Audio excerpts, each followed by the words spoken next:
خیال دروازے پر آنے والے پرائے بندے کے ساتھ لمبی بات بھی نہیں کرنی.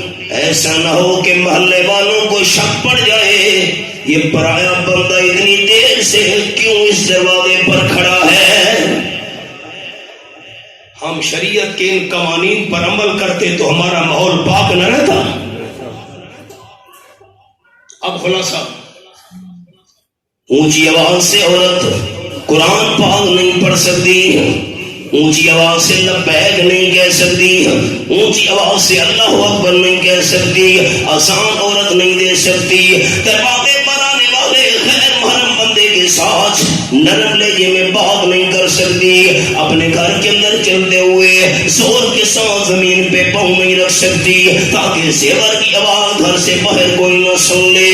قال النبی صلی اللہ علیہ وسلم ان المرأة اذا استطرت فمرت بالمجلس فہی زانیہ. آپ صلی اللہ علیہ وسلم نے فرمایا جو عورت جسم پر کپڑوں پر خوشبو لگا کر باہر نکلتی ہے، غیر محرم بندے بیٹھے ہوئے ہیں، خوشبو لگا کر یہ نکلی، اگر عورت کی لگی ہوئی خوشبو غیر محرم مردوں نے سونگھ لی فہی زانیہ، اللہ کے دفتر میں برا کام کرنے والی لکھی جائے گی. مجھے حیا آتا ہے، میں فہی زانیہ کا معنی کیسے کروں؟ اب آپ سے انصاف کرنا ہے خدا کے لیے. اونچی آواز سے قرآن نہ پڑھے، اللہ اکبر نہ کہے، لبیک نہ کہے، اونچی آواز سے اذان نہ دے، زور کے ساتھ زمین پہ اپنے گھر کے اندر بھی پاؤں نہ رکھے، خوشبو لگا کر باہر نہ نکلے تاکہ دوسرے نہ سونگھ لے. دروازے پر آنے والے پرائے بندے کے ساتھ نرم نرم لہجے میں بات نہ کرے. اور ربیع الاول کے مہینے میں میلاد کی محفلوں میں شعر و شاعری کرتی رہے اور پورا محلہ سنتا رہے. ایک گل تو دوستوں کو سمجھ نہیں آئی ہے. آئیے اونچی آواز سے قرآن نہیں پڑھ سکتی، ربیع الاول کے مہینے میں میلاد کی محفلوں میں نظمیں پڑھ کر پورے محلے کو کیسے سنا سکتی ہے؟ ہم آپ بھی کرتے ہیں تو ہو جاتے ہیں بدنام، وہ قتل بھی کرتے ہیں تو پرچہ نہیں ہوتا. آج حالات کیا ہے؟ پرچہ نہیں ہوتا. مجرم ہم ہیں. ہمارا قصور یہ ہے کہ ہم قرآن و سنت کے حقائق آپ کو سنا کر جنت کا وارث بنانا چاہتے ہیں. آئیے سبق پر. آج حالات کیا ہیں یہ دیکھیں. میں آپ کو حوالہ سناؤں. آپ تو خیر شہری لوگ ہیں، میں حوالہ آپ کو دکھا دیتا ہوں. سورۃ النور یہ حوالہ وَلْيَضْرِبْنَ بِخُمُرِهِنَّ عَلَىٰ جُيُوبِهِنَّ یہ حوالہ اولی رکھی ہوئی ہے. یہ دیکھیں میں آپ کو ایسے سمجھاؤں. رب العالمین نے فرمایا مسلمان بیوی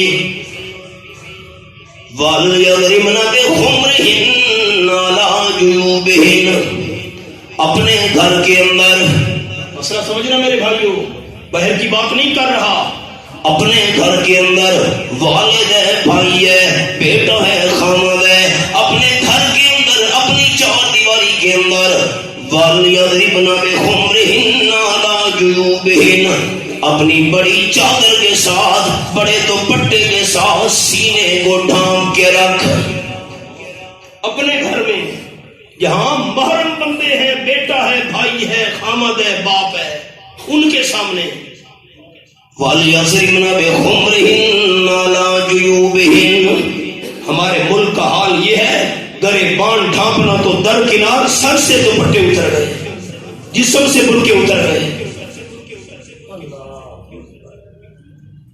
اب آپ تو شہری ساتھی آپ نہیں سمجھیں گے. جو دیہات ہے نا، دیہات، اللہ نے تو فرمایا گریبان کو ڈھانپ کر رکھ، سینے کو ڈھانپ کر رکھ. دیہاتوں میں عورتیں جاتی ہیں زمینوں پر کام کرنے، اپنے دوپٹے کو یوں کر لیتی ہیں.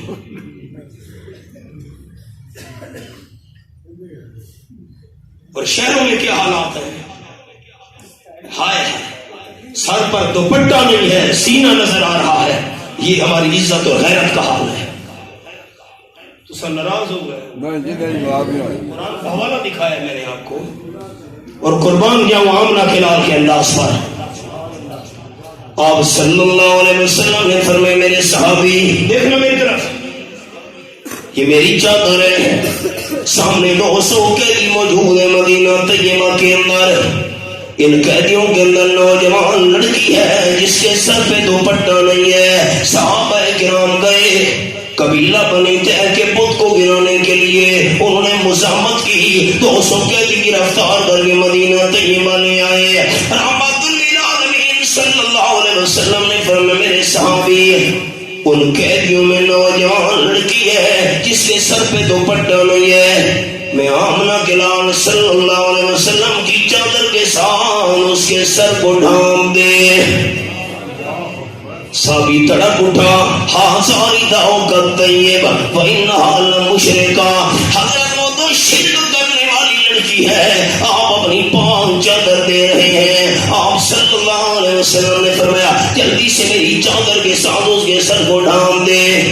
بیٹی بیٹی ہوتی ہے چاہے کافر کی کیوں نہ ہو۔ میں آمنہ دلال صلی اللہ علیہ وسلم کسی غیر مسلم عورت کا سر بھی بغیر دوپٹے کے برداشت نہیں کر سکتا۔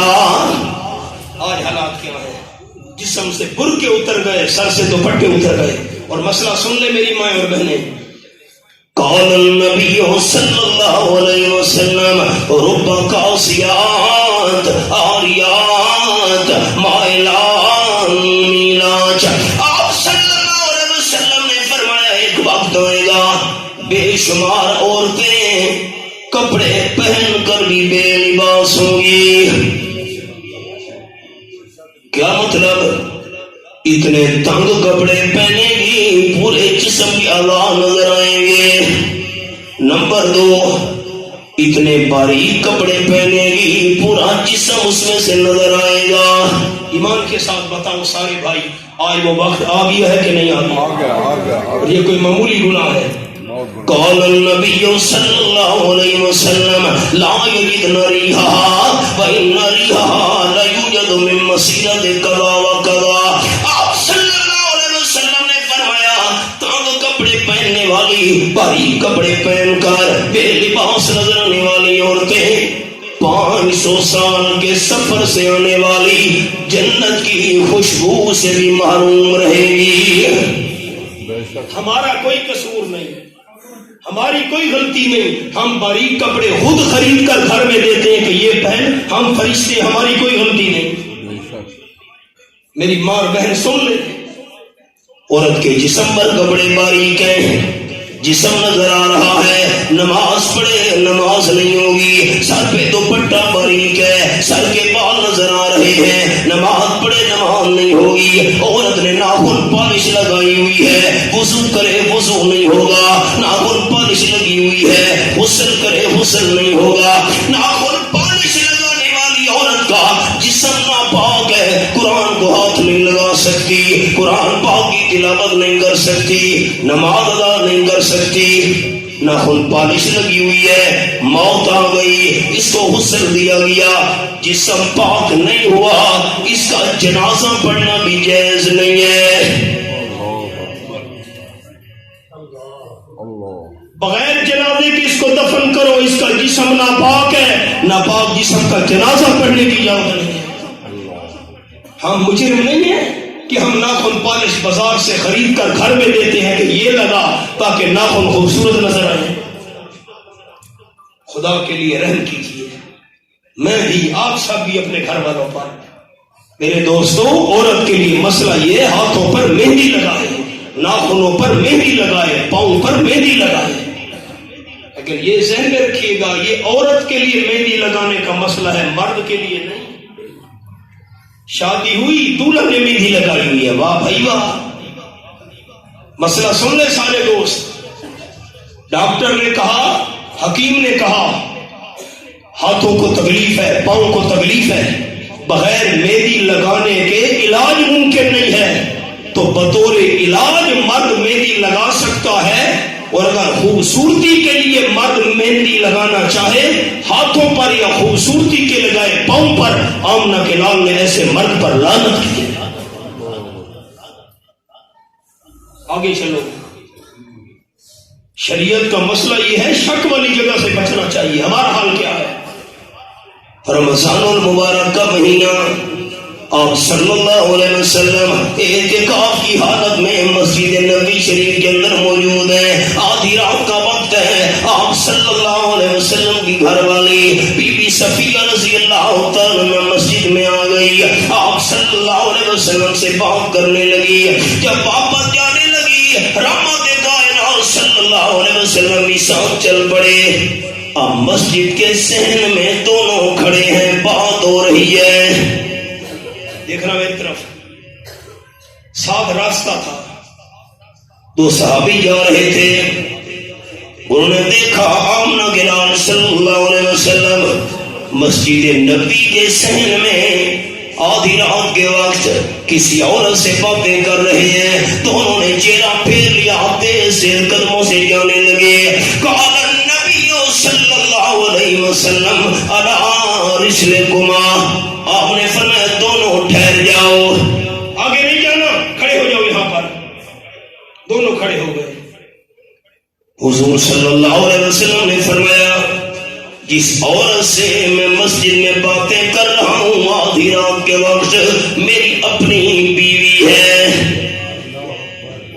دونوں چیخ اٹھے، حضرت یہ بات آپ نے کیوں بتائی؟ قال النبی صلی اللہ علیہ وسلم ان الشیطان یجری من الانسان مجرى الدم. آپ نے اسی موقع پر فرمایا شیطان بندے میں ایسے چلتا ہے جیسے بندے کے اندر خون گردش کرتا ہے. میں نے کہا تمہیں بتا دوں، ایسا نہ ہو کہ تمہارے دل میں خیال آ جائے کہ آمنہ کے لال کس عورت سے باتیں کر رہے تھے. اور ہماری شریعت کا حکم یہ ہے شک والی جگہ سے بھی بچنا چاہیے. آج ہمارے حالات کیا ہیں؟ آج سے 80-90 سال پہلے اکبر نے کہا تھا، بلکہ اس سے بھی پہلے، بے پردہ نظر آئیں کل جو چند بیویاں اکبر زمین میں غیرت قومی سے گڑ گیا. پوچھا وہ میں نے آپ کا پردہ تھا کیا ہوا؟ کہنے لگی کہ عقل پہ مردوں کی پڑ گیا، والد کی عقل پر پردہ آ گیا، بھائی اور خامد کی عقل پہ پردہ آ گیا، اس لیے میرا پردہ اتر گیا. سبق پر آئیے. قال النبی صلی اللہ علیہ وسلم المرأة اذا سلت خمسها وصامت شعرها وحسنت فرجها واطاعت بالها. 4 نشانی آپ صلی اللہ علیہ وسلم نے بیان فرمائی. جو مسلمان عورت 5 وقت کی نماز پابندی سے پڑھے، 1 رمضان شریف کے روزے رکھے، 2 عزت کی حفاظت کرے. اور بات یاد آئی، کوئی انسان خودکشی کر لے، کندوں والی گولیاں زہریلی کھا لی، تڑپ تڑپ کر مر گیا، اپنے آپ کو فیر مارا، اپنے آپ کو کلہاڑی گوار کر کے مار ڈالا. خودکشی والی موت حرام موت ہے.